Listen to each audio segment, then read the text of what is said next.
Good evening, everyone. My name is Patricia Bernardo. I'm a member of NEXTNiagara and pleased to welcome you to REALTalk, Building Community Through Honest Conversation, a series presented by NEXTNiagara and the Niagara Region Anti-Racism Association. REALTalk aims to have real, honest, sometimes uncomfortable, important conversations. In this session, we will begin to explore a large topic, anti-racism in affordable housing. NEXTNiagara is a young professional council under the Greater Niagara Chamber of Commerce, committed to representing and amplifying the voice of the next generation in Niagara by creating opportunities for community engagement and empowerment. One of the ways we do that is through events like this. On behalf of the council, it's with gratitude that we're able to offer this series through a partnership with our co-hosts, NRARA. The NRARA is determined to tackle the issue of racism in the Niagara region and beyond in order to participate in the creation of a just and equal society. The NRARA was founded in the summer of 2018 by a Black woman and two BIPOC trans folks who experienced anti-Black racism in a previous local anti-racism organization. NRARA's current campaigns include police reforms in the Niagara Regional Police Service, employment equity, and school reforms in the District School Board of Niagara. For more information or to find out how you can get involved, please visit their website at nrara.org. Before we begin our event, we would like to acknowledge that the land on which we gather is the traditional territory of Anishinaabe and Haudenosaunee peoples. We recognize and deeply appreciate their historic connection to this place. We also recognize the contributions of Métis, Inuit, and other Indigenous peoples, both in shaping and strengthening this region in particular, and our province and country as a whole. We'd also like to thank the YMCA of Niagara for making this event possible through sponsorship. Now, I'd like to introduce you to our first speaker, Lee Webb, who will provide us with a mini session about the Center for Equality Rights in Accommodation. Lee Webb is the Manager of Services and Education at the Center for Equality Rights in Accommodation, or CERA, one of Canada's oldest charities working to advance the right to adequate housing. Lee is a lawyer with over 7 years' experience in housing law. Prior to joining CERA, he was the housing team lead at the Community Legal Clinic of York Region. He's a member of the Affordable Housing Coalition of York Region. Lee earned a law degree at the University of Toronto. And now I'd like to introduce our panel for this evening. Moderating this discussion is Kattawe Henry. As a Brock alumnus with a Bachelor of Arts in Sociology and a Master of Arts in Gender Studies and Feminist Research from McMaster University, Kattawe brings a background enriched with experiences and understandings of the difficult conversations that are essential to developing lasting and effective change. She is moved by the resilience of marginalized communities and has committed her research and professional career to understanding the themes of racism, mental health, and sexual violence and harassment to understand and draw parallels to the social and structural nature of racism. I'd like to also welcome back Lee as a panelist. He will be joined by Yuri Eshin and Erica Williams. Yuri Eshin is a business banking professional with Meridian Credit Union, Ontario's largest credit union with over 375,000 members and $27.2 billion in assets under management. In his current role as relationship manager, Yuri oversees a diverse portfolio of commercial accounts in the GTA West market and has a keen interest in forging relationships with organizations and individuals involved in community outreach. He has also served as a chairperson of Meridian's BIPOC Employee Resource Group, which was formed to facilitate employee engagement and to advocate for BIPOC representation within Meridian. Erica Williams resides in St. Catharines and has been a resident of the Niagara region for the past 8 years. She graduated from Niagara College with a diploma in social services and is currently attending Ryerson University to complete her bachelor's degree in social work. She is employed at an organization that supports community members in need of transitional and permanent housing. In 2018, she created Erica's Embrace Support Services, which offers advocacy and donates hair and beauty care products for Black women staying in shelters in Ontario. Erica is a member of the St. Catharines Anti-Racism Advisory Committee, and she is passionate about her community activism and is dedicated to supporting the Black community within the Niagara region. I'm going to turn it over to Kattawe to lead the discussion. Thank you. I'm really excited to chat with you folks tonight. This is an issue that's very close to my heart, especially as a Niagara resident, born and raised. And I know that a lot of you folks have asked a lot of questions already. I'm hoping we have enough time to get through all of them, but I want to jump right in. Firstly, to speak to you, Erica, especially seeing as your bio was the last one, we'll start with you. As a social worker in the Niagara region, I'm wondering if you could speak to some of the current discourse happening around Black renters in the region and what are some of the challenges here? So I'm also a renter here in the Niagara region, and I can just say from my own experience how challenging it has been to secure housing. I'm also a mother of 4, so there's that aspect as well. And my experience has not been great. I don't have a positive renting experience here in the Niagara region.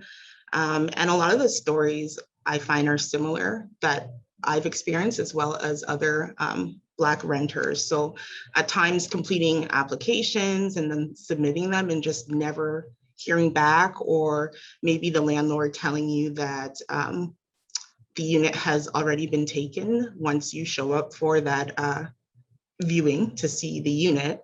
But prior to that, it sounded like it was available. And then maybe sometimes even seeing that same rental ad on another website that's, you know, still being advertised as available, right? So those are a lot of things that I've noticed, and a lot of other people. Another thing is that with people who have an accent, I'm thinking specifically a Caribbean accent or maybe even an African accent, sometimes the unit is already gone from the first phone call, unfortunately.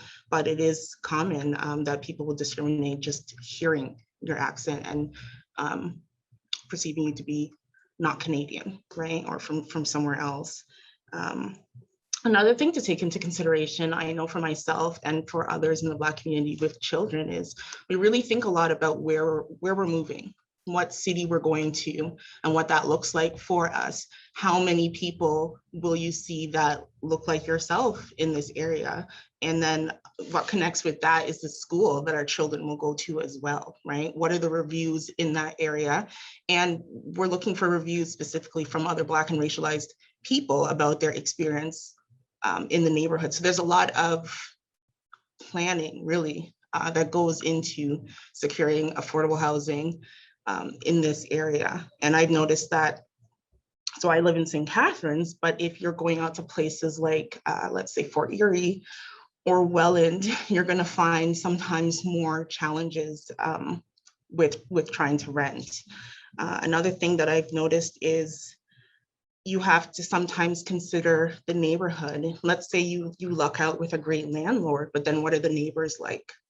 I can tell you many different stories from people who have come to me and told me of neighbors who are always policing them, always having comments about visitors, their visitors that come to see them and basically make their lives a living hell in some of these communities. So that's another thing that's often spoken about within the Black community here. I mean, just recently, I'm sure a lot of people saw what was happening in Fort Erie with the young Black woman and her child who received letters that were basically threatening to burn her house down with her inside. So those are the kind of things that we are dealing with here in the Niagara region. There's a lot to unpack there for sure. I appreciate that. My dad always says that, you know, people move the goalposts. That was one thing that I noticed in a lot of what you were saying around, you know, filling out application, coming for a scheduled meeting, but being told when you show up that it's already been no longer available for you. Mm-hmm. I would like to just build on that and ask a little bit about your social work education and wondering if, or if not, how that's prepared you to deal with issues of racially mixed communities, especially because you talked a lot about neighbors, and what would have improved that learning if it wasn't sufficient? I feel like, so I did the social service worker program, and I feel that it kind of laid the foundation for working with individuals who were either living with homelessness or maybe experiencing mental health, or maybe those coming from intimate partner violence. So I think that it laid a good foundation and groundwork for that. But what I find it failed to do was get more into why things are the way they are, and why sometimes for various groups of people, it could be more of a challenge when you are experiencing homelessness or mental health, and how those things intersect. So I feel that, or I wish that I had gotten more of that. And I think it would have been beneficial to myself, and also the rest of the students in the class as well, because we know that an individual living with mental health, and then let's say a Black individual living with mental health, although they both have mental health, their experiences are going to be very different based on the fact that one is racialized and one is not. So I feel that that should have been discussed more, as opposed to now I'm learning more about like the history of Canada and various approaches, and how to utilize those approaches to support people where they are for what they need in that moment. Awesome, thank you so much. I want to flip the next question to Yuri. So in your work in the financial realm, I'm wondering, how your unique perspective when it comes to financial literacy impacts. So specifically, wondering how financial literacy being a concern for many BIPOC communities, what advice would you have or recommend for potential renters who feel overwhelmed with this process, especially given that Erica talked about a lot of the overwhelming pieces of renting? Yeah, that's a great question. For most people, trying to figure out where you want to live is going to be dictated by how much you can afford to pay. So having a good knowledge of your personal finances, of the tools available to you, the resources, is definitely really important. One of the things that, if you look at specifically renting, it can lull people into a false sense of security because you have very predictable monthly payments, but it's still important to consider a budget for your spending and start saving as well. If you haven't already started, having products like the TFSA, is a great way to, really save money and have your investment, make some more money for you. If you're able to afford to put something aside. It's not always available for everyone, but it's something that you can try. Something that you should be considered as well, if you are in that position, is whether your long-term goal is to own a home. And if that's the case, then one of your focuses should be really on increasing or improving your creditworthiness. And that could be, really simple things like, making sure that you make your timely payments on your credit card balances, minimum balances, car payments, utility bills, cell phone bills. Those things don't always or don't necessarily improve your credit score, but obviously not paying those bills is going to impact your rating if you become delinquent.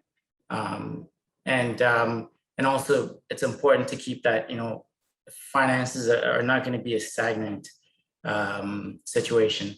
There will be times where, you'll have to make alternate payments, payment arrangements with various people, various organizations, whoever it may be, to give yourself a little bit of flexibility if you're having issues with repayment. So those are all things that I think should be considered as it relates to housing and financial aspect of it. Lee has talked a lot about the protections that are available for renters, and whenever your financial situation changes, it's important to know what your rights are, what your options are, and this is just one of them. Now I'm just going to go back to the homeownership aspect for a quick second. One of the things that's important to think about is that renting isn't, always a bad thing because, sometimes people think about it that you're throwing your money away, which is not necessarily the case. I mean, if your job requires you to travel a lot, you're not at home for maintenance and upkeep, you may not want that expense. You might want to consider renting. You might want to consider a condo ownership as a stress-free avenue. But if, let's say you have a family or you want to be entrenched within the community, you might want to look at, you might be more inclined to buy. It's a lot to consider, but that's what financial institutions and a lot of other professionals are there for, such as mortgage brokers, and they can assist with those decisions because purchasing a house is definitely something that is a big investment and a big decision, and it's becoming much more difficult to enter the market, regardless of where you are. It's definitely getting more difficult. So yeah, even if you end up speaking to your financial institution and get connected with an advisor to help you plan for your goals, it's one step closer. You can use online calculators just to do a quick check to see what can you afford. If you're paying a certain amount of rent, maybe try to squirrel away some money and see if you can get comfortable with being able to save. I mean, I'm oversimplifying, but obviously that can kind of guide you as to whether transitioning from renting to home ownership is an option for you. But those are some of the things I would say are considerations. Awesome, thank you. That literally tackled my next question around ownership and affordability and how financial institutions can support that. So that's great. Thank you so much.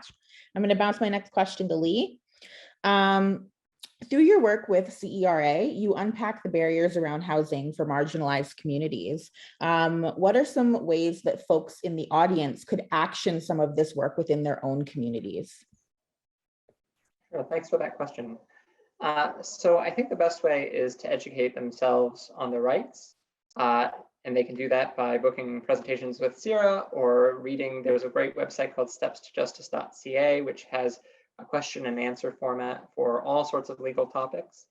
And those resources that I put up at the end of my presentation. If they know their rights, they're able to act on their rights much more effectively, and they'll feel much more secure if they're faced with discrimination or they know someone who is. They can also potentially help organize.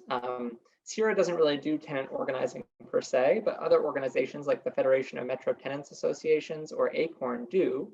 And an organization can be just as simple as kind of a mutual aid, let's have a potluck every once in a while, let's have a clothing swap type of situation, or it can be supporting people through litigation if a group of tenants wants to litigate against their landlord.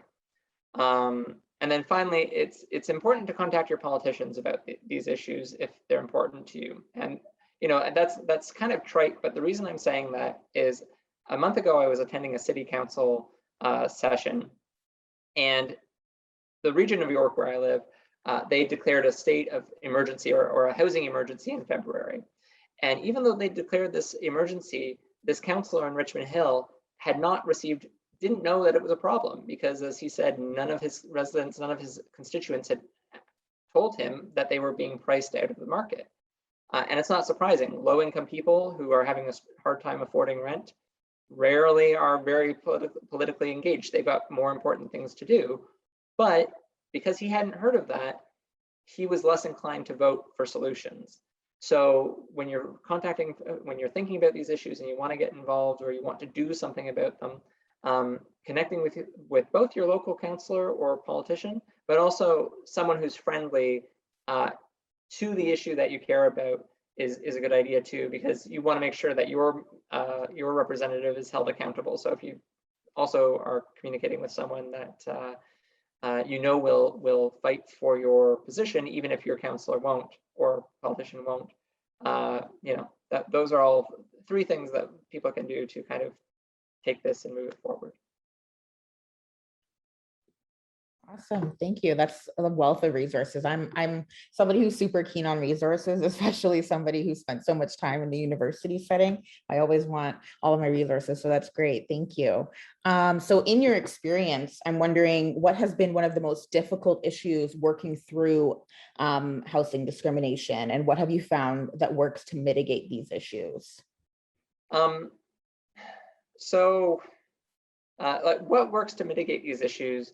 I think the first thing is speaking with your housing provider, whether it's a condo or a co-op or a landlord.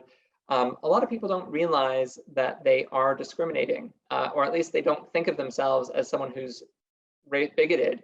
And when you call them out on it, politely, but matter of factly, they will sometimes stop and think about it and change their position.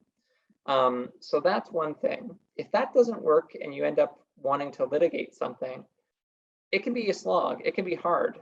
The Human Rights Tribunal, it takes 2 years, and that's sometimes optimistic, to get a case from application to final hearing.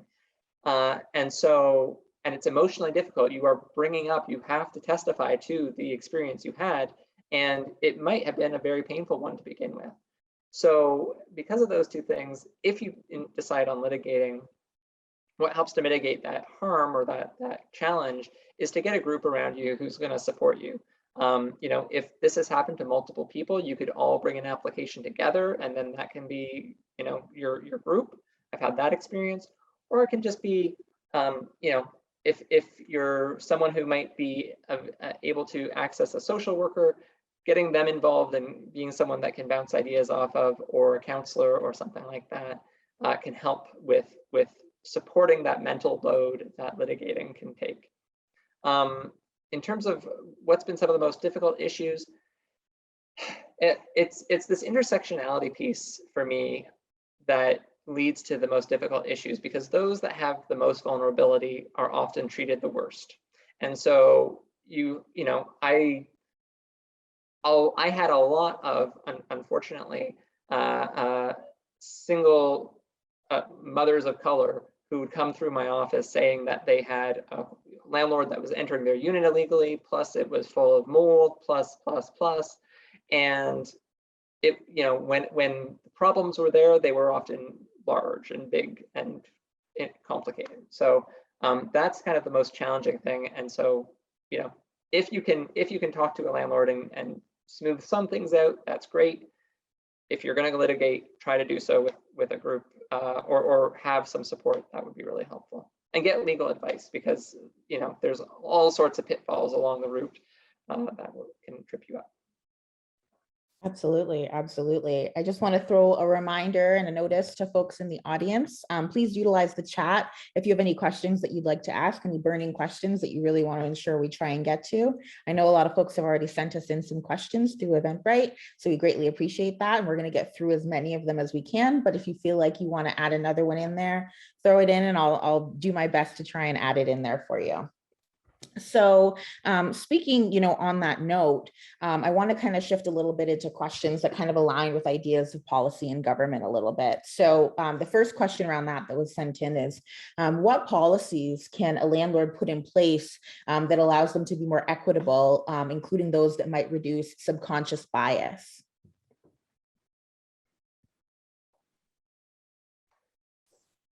I think definitely when you're looking at more of private landlords and like housing corporations, I think it's really important to start getting more training, more development courses. I think it's really needed because they're working with people, just like so many of these other professions that hold a lot of power, right? So when we look at social and community services or policing or healthcare, it's almost expected that they're going to have some form of diversity and equity or anti-racism training or something along those lines. But what about landlords, right? When we look at all these Kattawe ads, for instance, we see a whole list of what we want from renters and all of these specific things that are needed to rent this unit, but what is the landlord bringing to the table? How empowering would it be for a BIPOC person to see an ad and then attach to this ad maybe something saying that they have certain trainings or certain, they've attended certain workshops and they are welcoming to all people. Like the language is really important, I think, in a lot of these ads with landlords and different rental organizations. So I think that might be really helpful, even including it in, let's say, the rental package, along with resources, again, for if you are experiencing discrimination or you feel that I've discriminated against you, you can go to A, B, and C to follow up. So there's that open, transparent communication between the renter and the landlord that's showing the renter that, hey, I am trying to work on minimizing my own personal biases and things like that. If I could jump in, Erica, I love all those ideas. I think that's great. And my son is about to wander into the camera. But the gloss that I put on it, which I think complements what you just said, hopefully, is that landlording should be seen, I would like it to be seen as a service industry, because they're providing a service, right? They're providing you with a home, but also with the maintenance of it and all of these sorts of things. And if they had that, I think they do a lot of what you were just pointing to. So yeah. Thanks so much. Moving on from that, but still sticking in that same realm, I'm wondering, what can local municipalities in Niagara do to address systemic discrimination and a lack of affordable housing? Yeah, I can jump in on that one, actually. So it's, I think that, you know, generally speaking, as it pertains to lack of affordable housing, there are already some really great conversations happening at various levels of government. And, you know, traditionally, you know, these are government funded initiatives. And there is obviously an increased need, increased, you know, recognition of the need to increase the housing supply.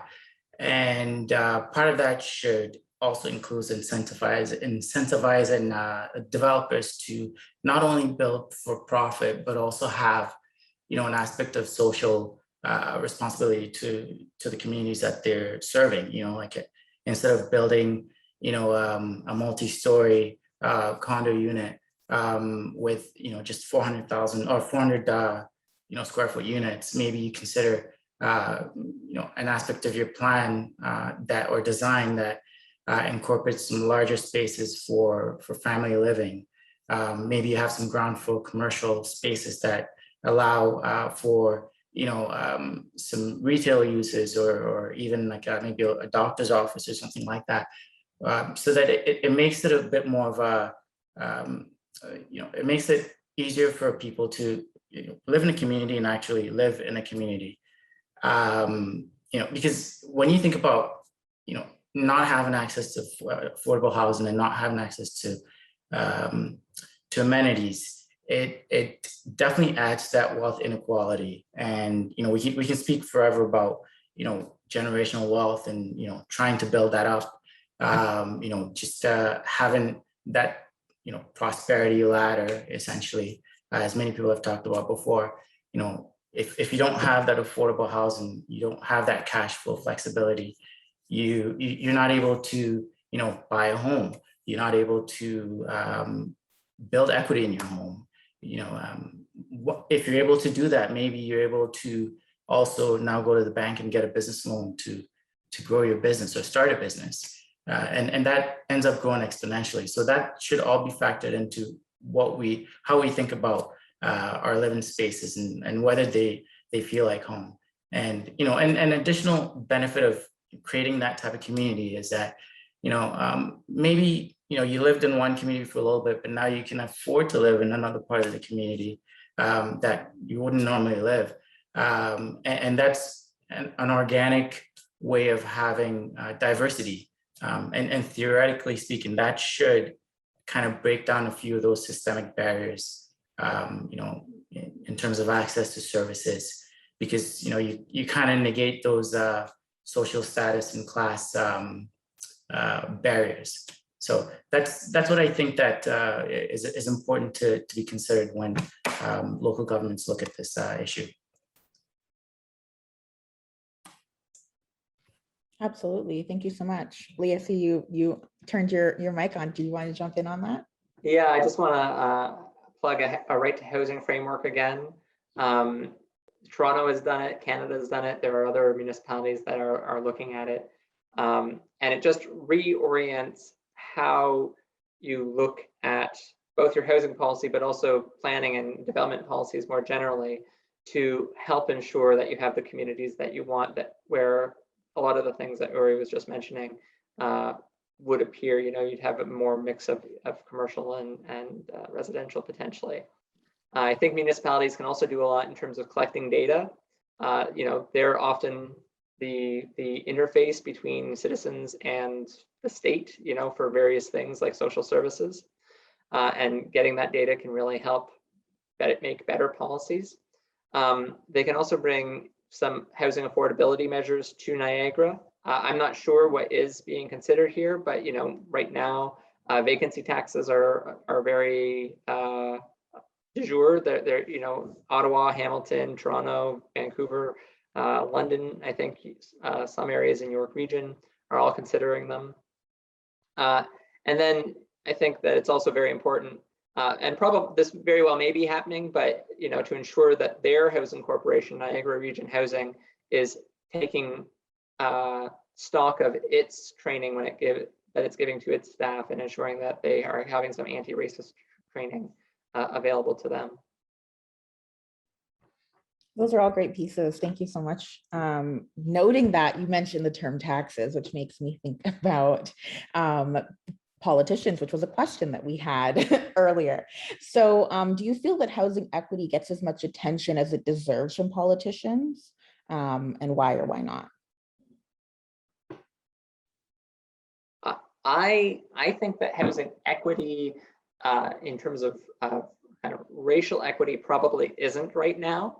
I think that housing is a very big issue though, generally speaking, and to the extent that solutions appear and are implemented, that will help generally, but it would also be really good to ensure that because there is some housing inequity, I use the word some loosely, that when they're implementing those solutions, they have that in mind so that they're addressing the particular challenges of particular communities. And I think that would go, you know, that hopefully will become part of the solution. But you know, the moment is right for that to be getting more attention than it currently is. For sure. That makes I wanted to add to that as well. To say, you know, I think that it's important for a little bit more collaboration to be happening, not just with government, but also, you know, developers, financial institutions, to really, you know, and community groups as well, just to get that feedback, as well as create a robust network of professionals who are supporting this idea of affordable housing without any barriers. And that's something that I feel has been missing for a while. So, you know, there are a lot of organizations now that are talking a lot about what they can do for their communities and what they would like to do. And, you know, great conversations, and those should continue. Those should, we should really push for those to be actioned, and question our organizations. What are you doing? How are you working with our community? Absolutely. That makes me want to shift my order. I was going to ask the next question to maybe follow up and also co-align with some of the questions that are coming in. But what are some examples of culturally relevant or culturally sensitive housing that planners and developers could draw upon, for example, around family size or the use of public spaces?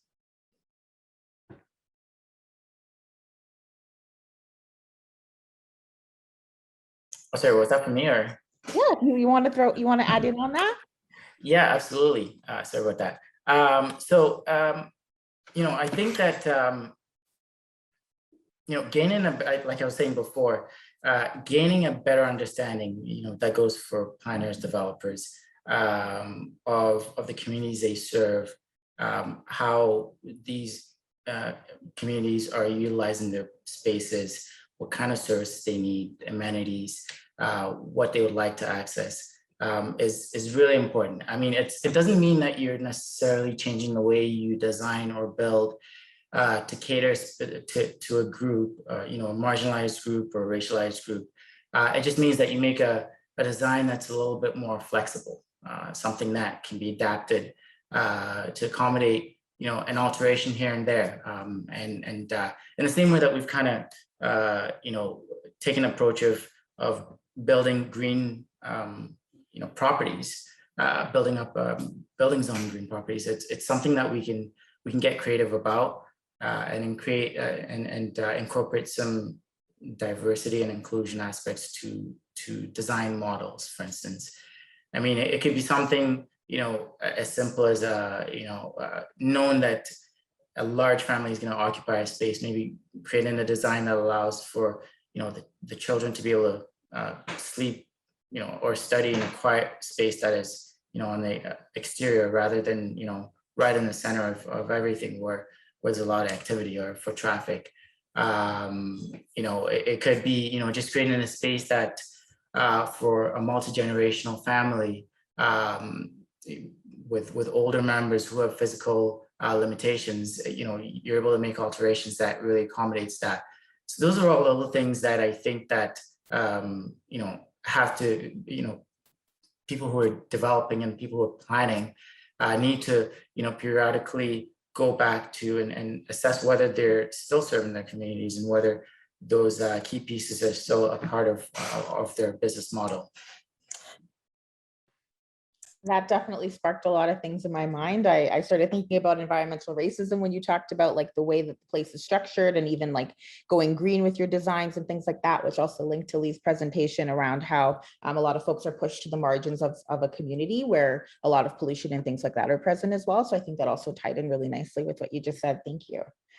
I want to throw quickly to a question that was just asked in the audience around examples. So are there any examples of property managers or landlords who have done things right or better to accommodate BIPOC in Niagara? And the speaker also wanted to know, was there any resolution that came from the incident referenced in Fort Erie? So I can speak to that. From my knowledge, I don't believe that there is anything being done right now to better support BIPOC Niagara residents. However, if there is, please don't hesitate. Let me know, because I would love to know that and also share that with other people. So, you know, we can believe that there is some progress happening here. But yes, from what I understand, there isn't anything. And then for the incident in Fort Erie, from my understanding, I believe it's still being investigated by the police. So there hasn't been any resolution as of yet. That's unfortunate, but speaks to a lot of, you know, work that still has to be done and isn't, you know, great while we're having a conversation like this right now. Noting that, I want to, you know, speak and continue to speak around ideas of social awareness. I'm wondering, you know, what differences in this problem are observed between large cosmopolitan cities such as Toronto, which, you know, has been a point that we've talked about a little bit, and mixed or more rural communities such as Niagara, which are more ethnically and culturally diverse to begin with. Especially as someone born and raised in Niagara, I can confirm that. I would say definitely. Of course, we're aware that Toronto is very much more diverse than, for instance, here in Niagara. So I would say, if I'm thinking about the Black community specifically, I would say that we lack strength in numbers, definitely. And I would also say that I find that the more, if you're less culturally diverse, you're going to find a lot more people who are not so open to change or to differences. That's just the reality of the situation. And we find that a lot here in Niagara. And then you have a bunch of people too who are not afraid to let you know that as well. Unfortunately, those are some of the experiences. And then another thing too is in Toronto, there's a lot more support for the Black community. So you have these supportive networks that you can reach out to, or you can sometimes even find them online. For instance, I know that on Facebook, there is a, I believe it's called the Black Housing Directory, Renting While Black in Toronto. Now, there's some people who would say, well, why is this page needed? But it's needed for the exact same reasons that we're all speaking about tonight. This challenge of trying to secure housing and being constantly turned down and being discriminated against. So they have this group, which I'm also a part of this group, even though I live in the Niagara region, but it's just being able to connect with other people. And if you see some of the stories that are being shared, for instance, in this group, you're gonna see that the similarities, it's the experiences, sorry, are pretty similar to those who are also trying to rent in Niagara, with one exception. I've noticed that a lot of the discrimination, depending on what part of Toronto you're looking at, for instance, let's say like the Brampton area, a lot of Black renters will complain about discrimination from other racialized communities. So that's something that's not often spoken about, the fact that we do have anti-Black racism that also exists in other racialized communities. So that's an issue as well. Erica, something you said just twigged for me. There's also the Black Legal Action Center, which is a legal clinic specifically for Black people to access. And they do housing law as long as there's a connection with racism in some way. And they are province-wide. So it's one of those things that because they're based in Toronto, most of their cases and most people in Toronto know about them, as opposed to outside of Toronto know about them. But if you're facing discrimination in Niagara, they are just as open to you as to anybody else. So just like the Renting While Black page. So those are some great resources. Thank you both. Oh, somebody's asked to repeat the name of the agency that you just mentioned. The one I mentioned is the Black Legal Action Center, BLAC. They go by that acronym too. Perfect, thank you. And the ones that you mentioned as well, Erica? So the group that I was talking about, it's a private group on Facebook, and it's called, I want to make sure I get it right, Black Housing Directory, Renting While Black, Toronto. So you can join that, and it's actually a page for renters as well as landlords. So people who are sharing what's available, and you're just more comfortable. And I think we kind of touched on this about what can landlords do to reduce that bias. So this is a really good example. There are a lot of landlords who are also in this group and are putting out rental ads and welcoming, Black renters. Mm-hmm, mm-hmm. That's great. I'm glad to see, community taking care of itself and taking care of each other. That's really awesome to see and to hear.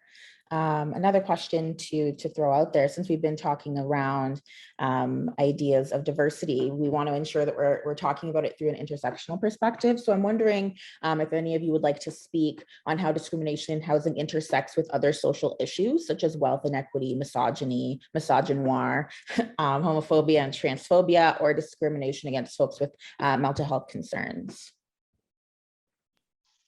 I know a lot of times when we think about discrimination in housing specifically, race is the first thing, or color of skin or ethnicity is the first thing we kind of always think about.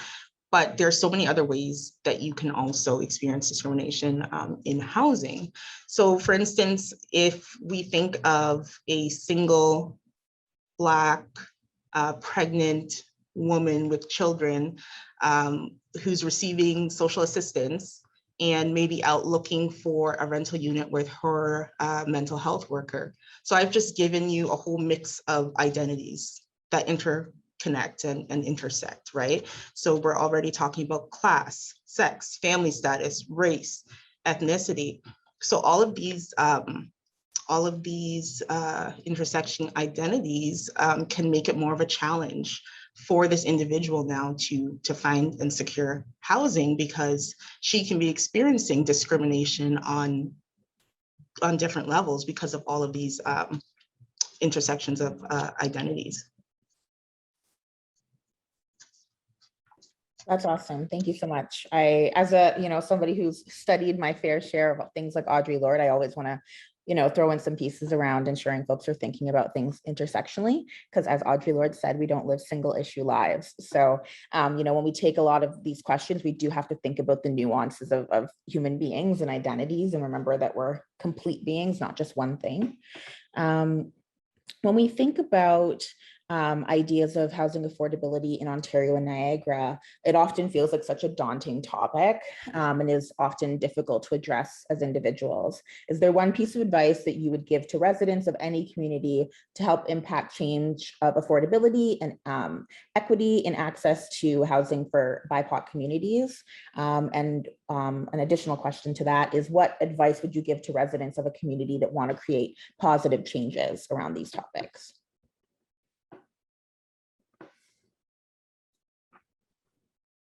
I'll jump in. I'll echo what I said earlier. Being informed about your rights can really help with both being empowered, but also ensuring affordability. And just a quick example of as to how that can be the case.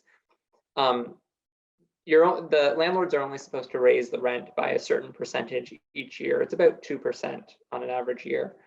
But if they raise the rent illegally and a tenant pays it for a whole year without bringing an application, that new rent that they've been illegally, the new rent that's been illegally set now becomes the legal rent. So a landlord can get away with an illegal rent increase if their tenant is ignorant about what their rights are, which is, in my opinion, not great policy, but that's the law. And so knowing your rights, you will know to either challenge that or not pay it. And that will help keep rents lower overall. Another quick example is if you're being evicted because the landlord says, well, I can get more for this unit if you move out, so you have to go, I'm going to move in myself.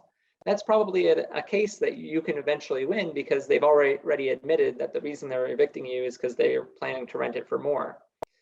Which isn't allowed. So that's another way of how knowing your rights can really help keep things affordable. Absolutely. Yuri, you want to jump in there?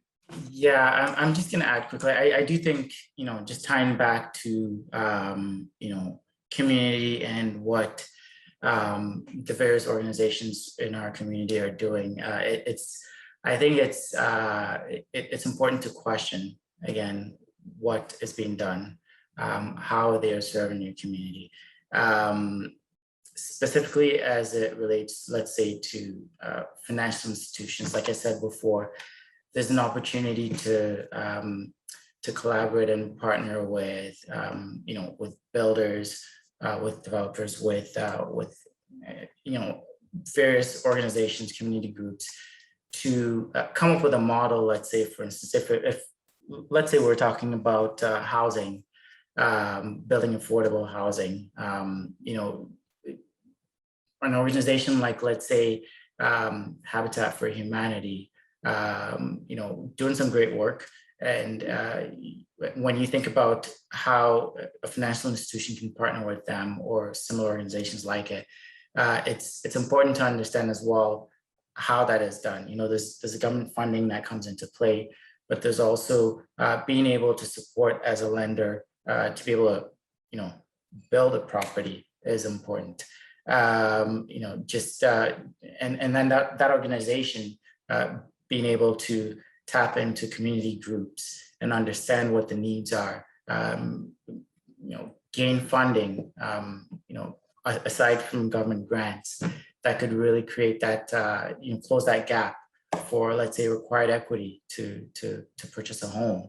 There are various models out there, shared equity models. I'm not going to get into the details because it's probably going to get too technical. But again, like I said, speaking specifically as it relates to financial institutions, I know that there's a lot more that can be done, and the same goes for anyone who at some point is involved in the entire process of housing or of community support. Awesome. That's awesome. Like I said, I love me some resources, so it's always good to hear what's out there. There was a question in terms of resources, actually, specifically with research for Lee. So the question was this, with the research done, discrimination for renters, is there any evidence that there's a correlation between rates of discrimination and vacancy rates? I'm not familiar with any. I don't believe that my organization has done any that's on that specific question. I wouldn't be too surprised if David Hilchansky, his research has done something on that area. In the last couple of years, he's gotten more into race and housing. You know, traditionally he's done a lot of income and housing, but that might be something that he's done. There's also a good website called the Homeless Hub, which is a kind of clearinghouse for information about housing and homelessness. And so they may have some research. You know, if I was to look for two places that might have that kind of research, those are the two places I would start. Okay, that's great. Thank you. On that, I'm wondering, you know, if someone has been discriminated against, what recourse does a tenant have? Who could they turn to for help and advice? I know that that's something that's a theme that's been woven through a couple of questions that have been asked. So I'm wondering if you folks could speak to that. I'll give a legal response. It depends on what phase and what type of discrimination we're talking about. If someone's been discriminated against before they become a tenant by being prevented from becoming a tenant, for example, they have to go legally to the Human Rights Tribunal, because as a non-tenant of that person, they don't have standing at the Landlord and Tenant Board. So that is a process that takes about 2 years, but the remedies can be fairly substantial. If they are in their tenancy and what they really are looking for is a change in landlord behavior, they may want to go, they can still go to the Human Rights Tribunal, but they may also decide to go to the Landlord and Tenant Board, because infringing on one's human rights is an infringement of the right to the reasonable enjoyment of your property. And so it's something that a tenant can complain about. And cases at the Landlord and Tenant Board don't generally get the same amount of compensation, but they tend to be resolved much quicker. So it's around 6 months at this point. Well, you know, the pandemic has really changed everything in terms of that, but it is still much faster, and you can ask for kind of specific remedies of saying, landlord, you should stop doing this or that. And if I can just add a little bit to that, I would also suggest reaching out to a close friend or family member that you can connect with and also share your experience, because I think it's really important to do that when you are in this situation and experiencing this kind of discrimination. It could be very depressing. It could be very discouraging. It's basically a roller coaster of emotions, and you have to protect yourself, protect your mental health. So I think reaching out to your support system is really good. I know in Niagara, we have the Niagara Community Legal Clinic as well. If you're a tenant, you can reach out to them and they can kind of guide you in the right direction. And then we have, of course, the Anti-Racism Association as well, with a lot of amazing people doing great work and trying to advocate and support. So I would also suggest that as well, in addition to what we mentioned. That's great. That's great. Thank you. In terms of resources, I see a question here is coming from the audience. Were the questions wondering, can a landlord push a petition to evict someone based on lifestyle choices, you know, or specifically tied to ideas of culture, for example, like their cultural foods smell too strong or things like that? And if so, what resources would be best for somebody who's experiencing that kind of circumstance?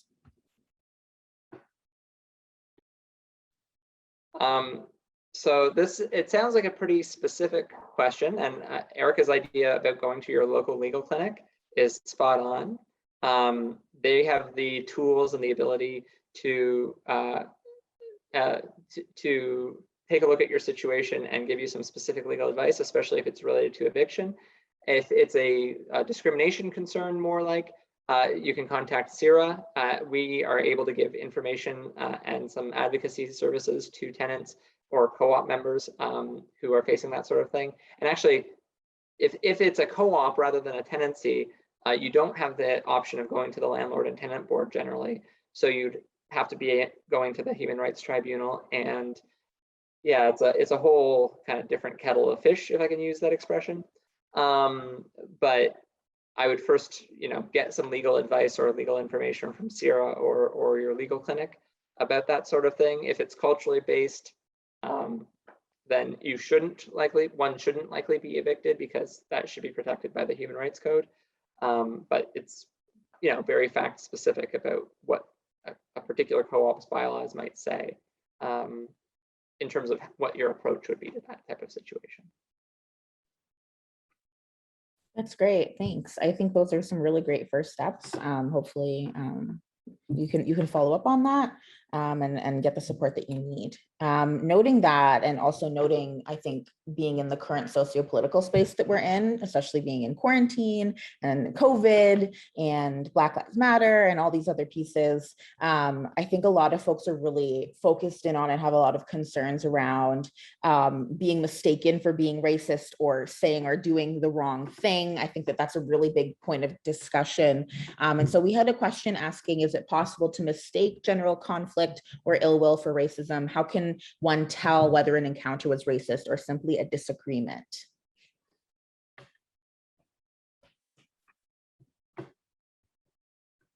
I know that for myself, especially given the work that I do and have done, one of the things that you can think about is who it's directed to and the undertones of what's being said.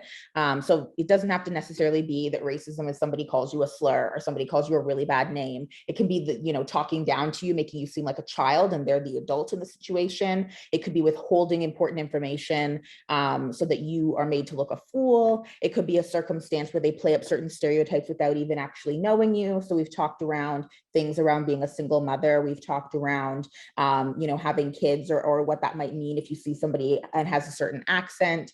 I think, a lot of the time, in your gut, you might not necessarily have the vocabulary to be able to articulate what's happening, but you can definitely, know when somebody's picking you out of a room of a whole bunch of people or a whole bunch of applications. I know that one of the examples in the report that you actually cited in your presentation, Lee, was talking around an individual who applied for an apartment and didn't get the apartment, was told it was filled. So they sent their white friend to go and apply for the same apartment, and then it was available for them. So, things like that are sometimes things that make it very clear what's going on and who and what kind of people they want in a space when it comes to housing. Yeah, I'm gonna add my unprofessional opinion. I think it's really tough to know for sure, I guess, when you're faced with something that's discriminatory based on the color of your skin or anything like that, or your circumstances.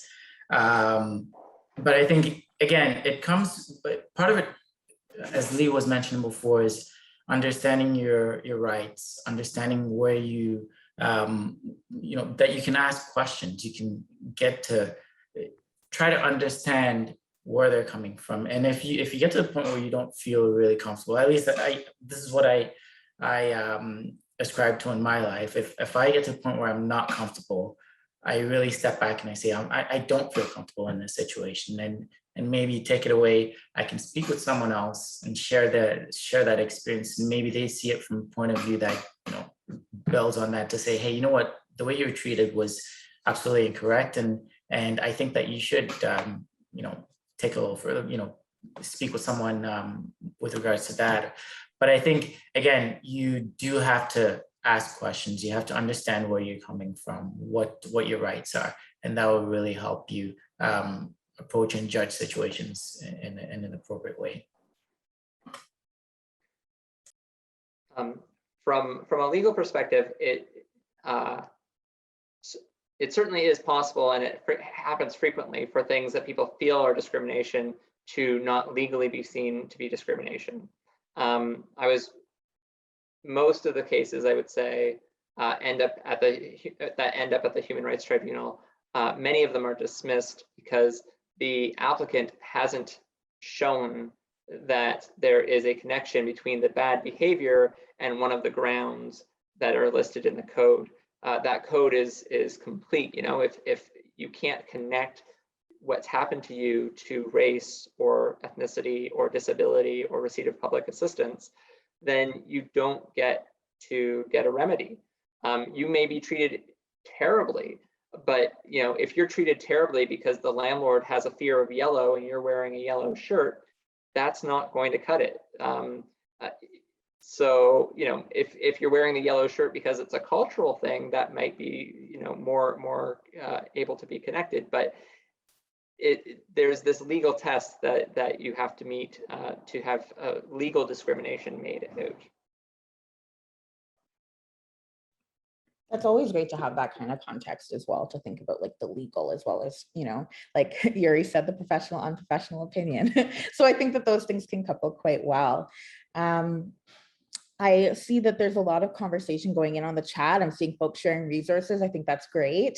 It seems that you folks have had a lot of great questions and a lot of great conversation tonight.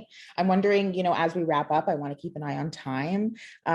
If you folks have any, you know, burning thoughts that you want to throw in before we wrap up, or any, you know, things that, you know, some of the other questions made you want to speak about that you haven't got to.